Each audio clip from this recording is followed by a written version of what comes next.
the Patriots extra motivation for Psycho Tom to come out, and I think they just did that for your Cowboys. So all eyes you're right about that, will be on that one. Patriots, Cowboys, and Dallas, and of course we'll be watching Brady and Hardy very closely. Moving on to tonight's game, though, we've got Thursday Night Football, people. The second year of the Bill O'Brien era has not started as planned. The team is now 1-3, and in the third quarter of last week's game against Atlanta, when the Texans were down 42-0, they made a switch at quarterback on their way to a 48-21 loss.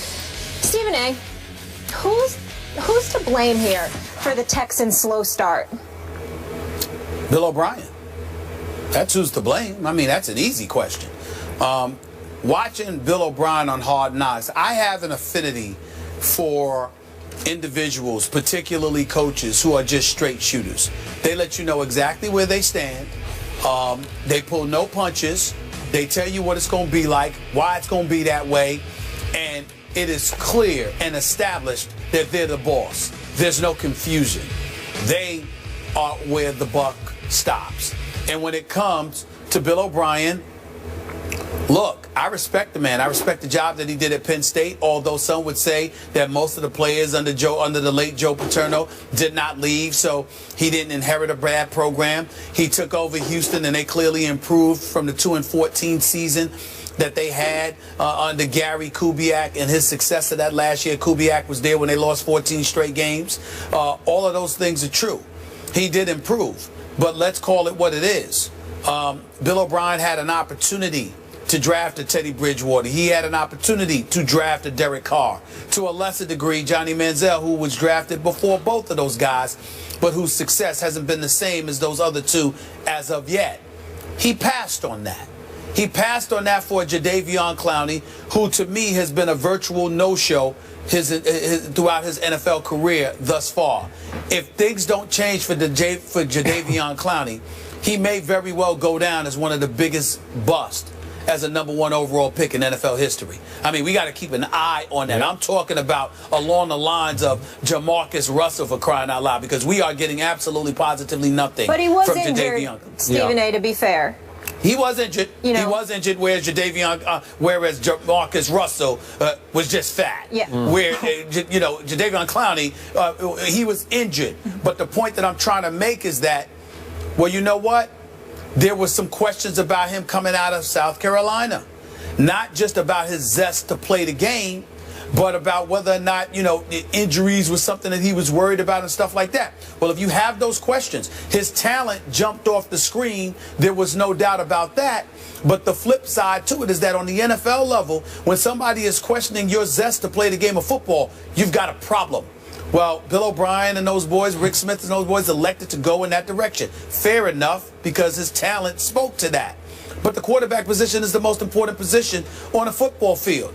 And evidently it did not appear to be that way with a Bill O'Brien and Rick Smith. So when I look at it from that perspective and I see the trouble that they're having, it's raising red flags. Because even though their defense can be considerably better, the fact of the matter is their offense has been the problem. Their offense was the problem when Matt Schaub was there. Even when he was throwing 400,000 yards plus, when he got to the postseason, he looked like a deer in headlights. And then now, since he's been gone, you can't find anybody that can look halfway decent in the regular season. I mean, you got people that want to crown Ryan Fitzpatrick as the second coming because of how respectable he made them look last year. So clearly your quarterback position is a problem. And I just look at it from the perspective that if you're Bill O'Brien, a lot of fire and brimstone. I certainly don't question his football acumen, but right now he's falling along the lines of all the other coaches that came from Bill Belichick. The Romeo Crennels, the Charlie Weisses. I love both of them, but their careers have not been that successful as head coaches. And now you've got him and, of course, Josh McDaniel.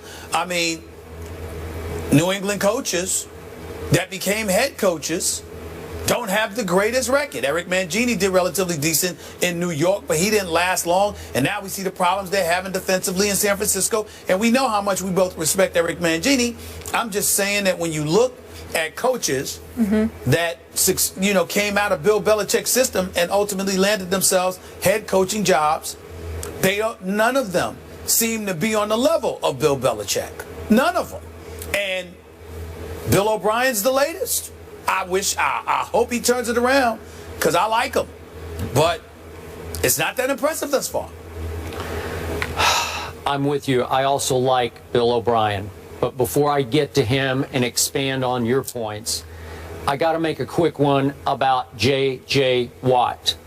I believe the week you took off right before football started, the story broke that NFL.com had ranked the top 100 players in today's pro football. Right. And J.J. Watt was ranked number 1, the most valuable player in all of pro football, regardless of position, quarterback, running backs, receivers, J.J. Watt. And That's my ridiculous. response that day was, J.J. Watt? J.J. Watt? Seriously. So now I ask again the same question I asked back in August. How can a defense that was behind 42-0 at Atlanta last Sunday feature the best player in pro football? How can J.J. Watt now be part of a team that over the last 2 years and now these 4 games of this year is 12-24? Is that the MVP of the league? What is he doing to lift that team above 12-24? I don't know. I admire him greatly at his position. You know, as an inside pass rusher, you'd have to say he's the best, but the most valuable player in pro football, I don't think he'd be in my top 10.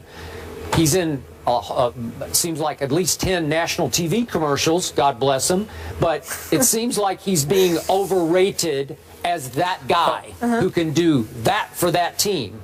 Now back to the preseason, in which week after week I watched Hard Knocks featuring J.J. Watt and Bill O'Brien. I enjoyed it. I did too, but I sat right here and I first guessed this. I'm not 20/20 hindsight. I said, my goodness, Bill O'Brien is really getting full of himself. He is really enjoying his breakout star performance on Hard Knocks, maybe to a fault, because he seems more and more self-aware and camera conscious. And we know some people around television can get camera conscious, where you see that red light and you gravitate to it. And it seemed like Bill O'Brien started acting like the guy everyone expected him to act like instead of just being Bill O'Brien. And clearly the first episode featured him dropping all kinds of F-bombs, and he said, my mom called and she was so upset and I apologized to my mom. And then it seemed like it was F-bombs away after that. Like he thought it was funny that this was his calling card. His trademark was, listen to me curse on Hard Knocks to my football team. And he got a little carried away with it. Maybe his team got a little carried away with it. And I remember him battling back against all the criticism and concern about you don't have a quarterback. We do have a quarterback. And by the way, he is a quarterback coach and a coordinator. He is the overseer of that offense. But he was willing to go to NFL battle with either Hoyer or Mallett or Hoyer, and he thought they would be just fine.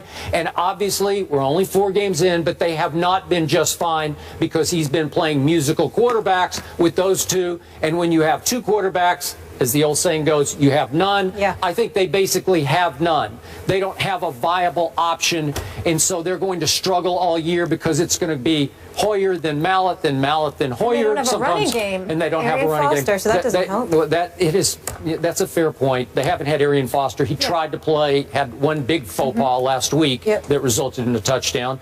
But still, Stephen A., in the end, J.J. Watt, to me, is being overrated as the most valuable player, and Bill O'Brien is being a little overrated off Hard Knocks, his instant stardom on Hard Knocks. And it boils down to this team is 1-3 and got blown off the field and humiliated at Atlanta. Well, I don't blame you for your comments about J.J. Watt. I think he's a superstar. I think he deserves all the respect and the acclaim that he has received. He's leading the team with sacks with 4 right now. He's second on the team in tackles with about 18. We know he gets double teamed. He gets triple teamed. He's absolutely ferocious. He's big time. He's legit. But by mere virtue of the position he plays, it's impossible for him to be the best of anybody in the NFL, the most valuable, because he simply can't have that kind of impact. He can't have the kind of impact that a Lawrence Taylor once had. He can't have the kind of impact that people like that have had in the past, okay? And when you look at today's game, there's just no question that when you talk about most valuable player in most instances, it has to be your quarterback. Yep. Because so much of the onus is on their shoulders in terms of the team's success or failure. That's the point that I want to make about that. When we talk about Bill O'Brien, I'm not going to get on the man for cussing, Skip, because I don't think he's trying to play to the cameras. I think that's the way he talks. I think it comes absolutely natural to him. You know, listen, everybody, any man that's decent, obviously, changes when he's around his mama. So you don't talk a certain way when you're around your mama. So, yeah. Listen, we all know, listen, I ain't gonna apologize. We all know that I cuss. I am 47 years old. My mother heard me cuss one time in my life. And the only time that transpired was when she was behind me and I didn't know. That is the only time that my mother has ever heard me say a curse word in my 47 years on this earth. I do not speak out of turn. I don't even raise my voice around my mama. It's just automatic. And what did your mama say when she heard that word slip out of your mouth? Well, you mean after she knocked me upside my head? That's what I was waiting for. You mean are you asking about what she did before or after? You know, after she lectured me and, you know, Stephen, I did not raise you that way, watch your mouth. But that was after I got slapped upside my head. So that was, again, and actually, guess what? That was 2 years ago. That's 2 years ago. It wasn't like it was a decade ago. 14 years. No, this is 2 years ago. This is 2 years. She heard me cuss. Yes, I was 45 and I got slapped upside my head. And you know what I did? I said, I'm sorry. Yeah, because she's mama. So, yeah, mama. But away from mama, you know, you're going to do certain things, okay? So that's just the way it goes. Now, when I think about Bill O'Brien, you know, he doesn't need, you know, I don't think he was playing for the cameras. I think that's just who he is, Skip. But I think the indictable offense against him is that he turns out to be like most other coaches. People are forgetting what makes Bill Belichick special. You point out Tom Brady. You know what I point to, Skip? His courage to pick Tom Brady, to bring Tom Brady in there. And when Drew Bledsoe came back and was ready to go, he said, no, we're going to stay with Tom Brady. You got to remember, Tom Brady wasn't Tom Brady at that time. And even the games that he put forth, they weren't spectacular. But Bill Belichick saw something and didn't care about the money Drew Bledsoe, was getting paid, and said, this is who we're going to go with, even though Tom Brady was stellar. And a lot of people felt that Bill Belichick should have made that move. Unfortunately, what we see from Bill O'Brien and as other coaches, they tend to lean towards what they're familiar and comfortable with, understanding that that very thing goes against everything the NFL is supposed to be about. You ain't supposed to be comfortable. You ain't supposed to be secure. It's supposed to be up in the air. You're supposed to wonder, because the game demands that. And the fact that we've got both Hoyer and Mallett on the squad, two former New England Patriots, you know, he's comfortable with them. I believe it's costing him, because he picked dudes he was familiar with, as opposed to going out there and taking a chance on somebody whose potential could potentially be greater, but is also unknown. Last quick point.